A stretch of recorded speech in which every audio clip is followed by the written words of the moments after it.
All right, it looks like I have these situated pretty well. Usually I turn this upside down so I can sit over on this side. It looks like I'm coming from this side, but here I think I'm going to have to take a look at the camera while I do this, but I'm still going to do it from upside down. These are, yes, up through the Queen of Swords here in this full deck challenge. I combined the cues. This is going to be a long video. I'm going to try to get all the information for each of these cards as I go. So I'm going to try to include the cues for each card as well as mention whatever the carryover piece was as well, and also the tarot card with which I'm associating it. Since I'm working on one card in a week, I'm trying to really get it into my head which ones are which. I get confused on all the fives in the tarot deck. Anyway, so I used the Palms deck. This is a deck of played cards from Las Vegas. The cue for this one was red. This is actually the back of the card, but because I wanted to put in the left corner, and I'd already made this, and the front had this fabric, decided that that was somewhat untenable. All right, I'm going to try to leave these down so that you can look at them. So the first, shouting into this, maybe I'll stand up straight and it'll sound better. There. The first card is the ace, and the first suit that we're going through is spades. Those are also the deck or the suit of swords in the tarot cards. So this one, the cue was red.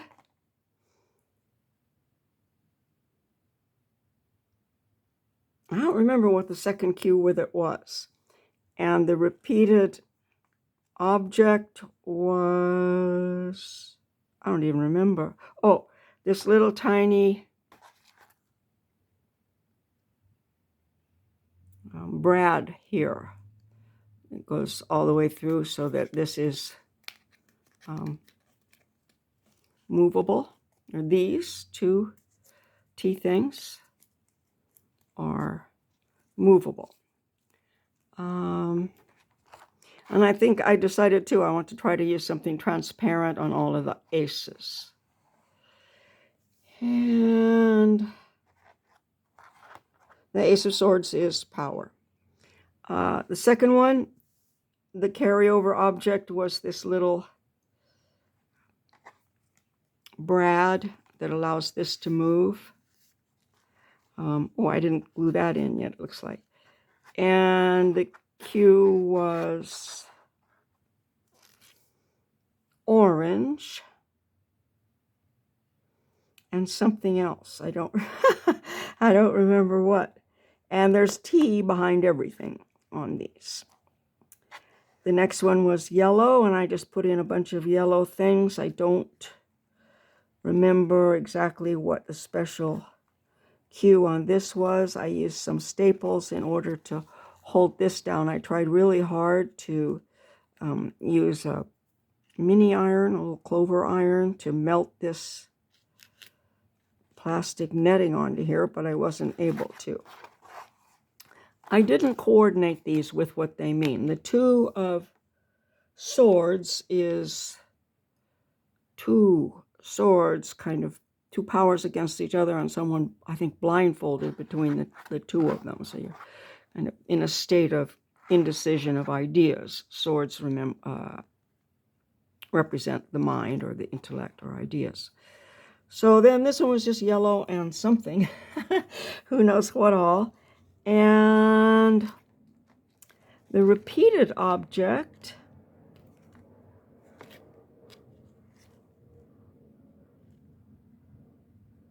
I can't remember what that is either. It must be, oh, this this little piece of yellow, like lined paper, and this little piece of yellow lined paper.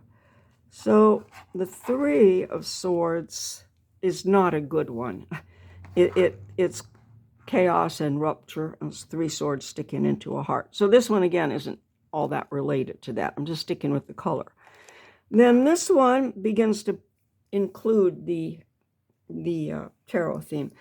This one is supposed to be a light green, and there's a repeated thing is in here. There's T back in there, and the thing that will be repeated is the actual T thing. And this is 4 ears of corn, and it says, develop the power of listening. And the 4 of swords is someone resting with the 4 swords hung up sideways above him. He's resting, so you can rest and listen as well. And it means rest after strife. It's a rest when you're weary. The next one is dark green, and I didn't include the 5 of swords on this one either, and that is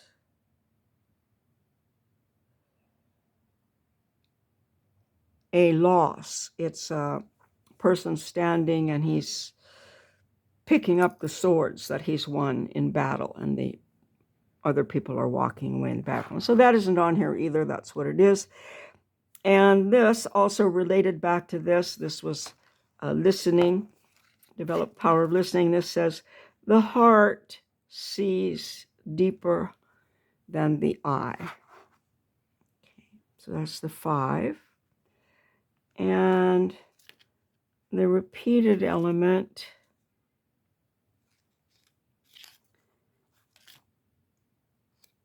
is some of the napkin here. I'm not sure which. Maybe it's this one. And then I have the napkins over here. The 6 of swords is someone leaving. They're being ferried away. It's a figure and 2 smaller figures. And then there's a standing person with a pole to push this ferry along, and it's moving away from us. So this is not complete. I need to find some kind of a boat that helps me remember that that's what that one is, which is like leaving a situation and moving to a new one.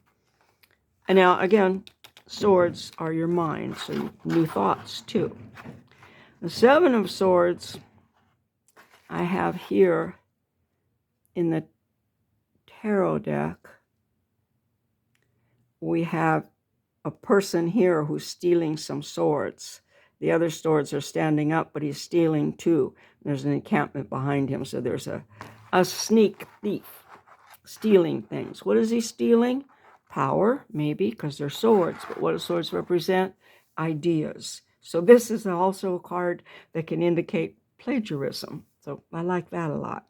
The repeated object was this card, and these are 2 of the cards that I found when I found that that enormous bag of tickets. So here I was lucky enough to have 2 that actually match.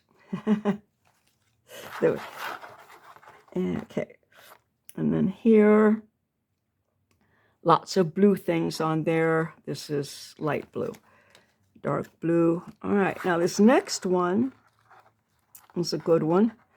This is bondage. There's a person standing in front of a bunch of swords, and I think she's blindfolded and all wrapped up too.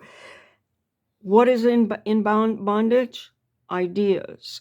Are you bound up in your own ideas? Are you feeling trapped and bound by your ideas? Could they be someone else's ideas? I don't know. Your strength is your own knowledge. I thought that would go well with this one. And the cue for this one was purple.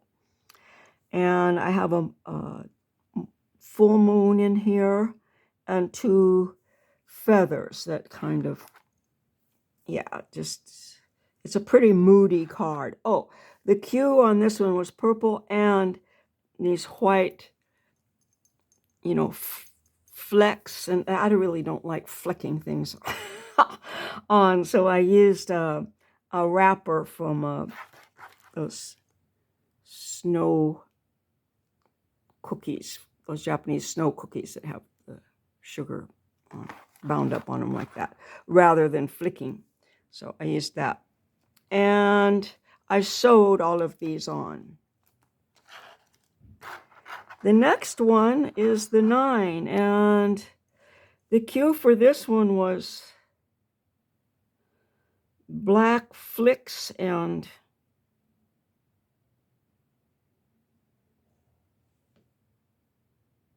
red, I guess. I don't remember. I'm doing a terrible job of remembering these. 9 of Swords, though, is a woman sitting up in bed holding her face down. Oh, no, no, because she's having nightmares. So this is a dark night of the soul thing, and it has nightmares involved. So I thought this was a nice one with the moon and this little skeleton coming up and the black feather, which is the repeat from here. And then we came to the 10. The 10 is somebody lying down on his face with 10 swords stuck in his back. So it has to do with backstabbing and gossip, things like that, ideas. Spilling the tea. I repeated a feather there. I put a napkin here also. I like this one a lot because this is corkscrews. I put 10 corkscrews for the 10 swords, and then I included this doily here, which is a repeated element for the next one. This card also is not part of this deck. It's something I had found some years ago and had with this assortment of cards that I've found. So I have 2 10s. And this one, I did some flicks on it. Here's the repeated object, and I glued on the black tea. That was just it. What were the cues on this one? Well, the black flicks, and I don't remember what else. Maybe a texture object. But I just wanted to keep this one plain from the very beginning and put the black tea with the swords there.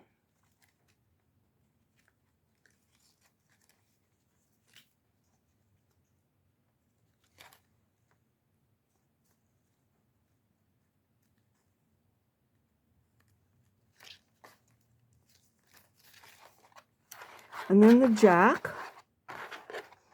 comes in. He's the page or the knight.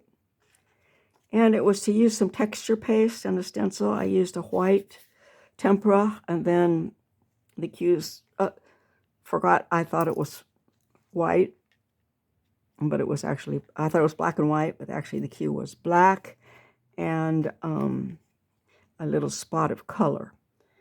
So here's the Jack. He brings in new ideas. He brings in new ideas. And he's a man of quick action. And could be a woman too. A person of quick action, and also can be a fast-talking person. And then for the color, I had just gotten a birthday card from my friend Devra Sandell. And so I put those on here because I was happy with it the way it was. The repeated element is underneath here is the little doily. And then I used this napkin that actually has copper color in it, and then on these golden things for the color. There's a little bit of red left over there too. And then the Queen, which I haven't gotten to yet because the cue is holes and drippy paint. I did the repeated item from there is the stencil and also this piece of copper paint. This copper, and that napkin came from St. Roch, the beautiful cheese boards that the Cultured Slice was putting together for us there for the songwriter showcase. It's the last Wednesday of every month. There was one last night too, but I'm still a bit under the weather. I can't trust myself to not start yelling and screaming and jumping around with live music. And I had some oral surgery that I'm recovering from. So I'm not sure what I'm going to do. I'm actually looking for some old computer strips with holes in them that I can glue onto here and then throw some dippy paint.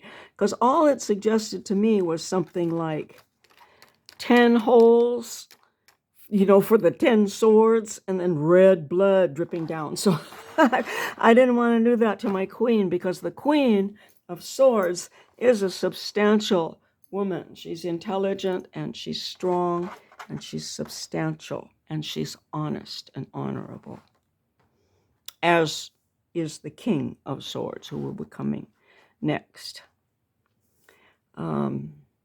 So I'm going to have to glue some holes onto that. I've got dots on there, so that's good.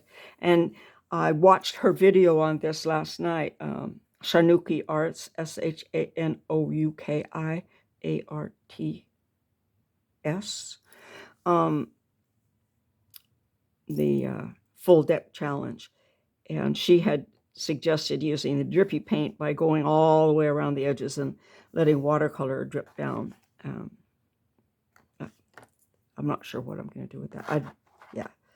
And then, I think maybe the king is coming.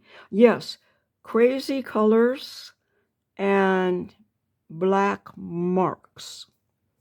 So, you know, my solid, honest king is going to have to get some crazy colors, but I think I might have some way to do that nicely and to have some fun with black marks too. So I hope I got everything said that I tried to say. I do try to use on these, this is all basically recycled stuff. Every once in a while I'll throw in a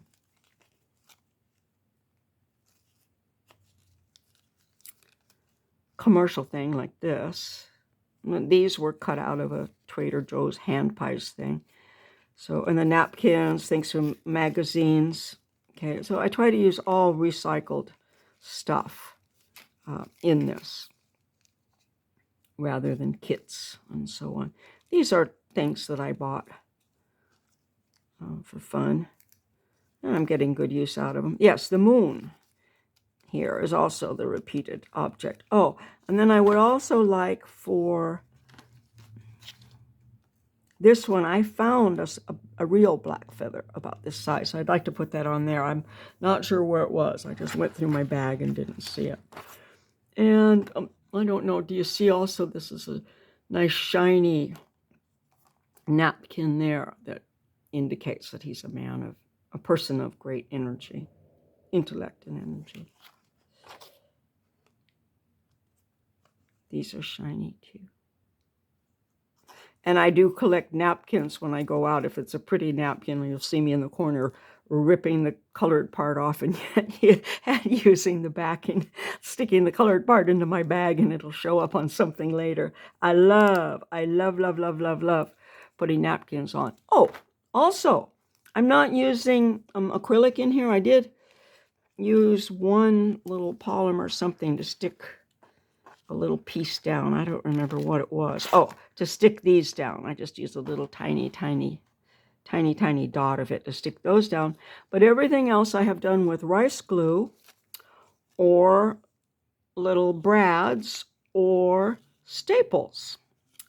And I'm pleased. I'm working really hard to not use polymer glues. Because it really, this microplastics. It gets into the water, and you rinse your brushes out, you wash your hands off, you pick the little things off your hands. So I use it very, very sparingly. But all of this is using rice glue. So nice, it makes a really seamless blend of paper. This is paper glued onto here. So that was the important thing I think I wanted to mention, was that I'm using rice glue. And I'm also using, like for larger flat ones, I can also use gum Arabic glue that comes in a stick. It comes from Japan, but you can get gum Arabic in a stick and use that as a stick glue. And it's very good. So, 20 minutes? All right, that's average. And I'm probably showing this to you upside down because I turned it around for myself. So who knows? I may have to turn the whole video upside down if most of it's this way. It's hard making videos. You have to keep on track of a whole lot of things at once.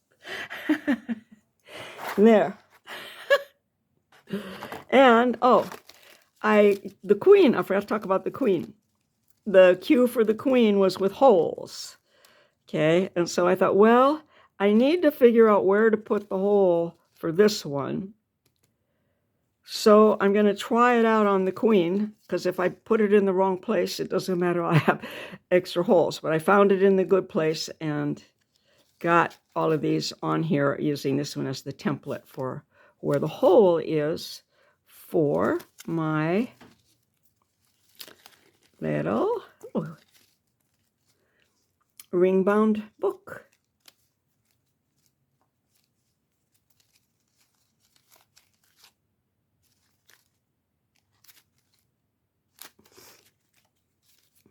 Thank you so much for watching.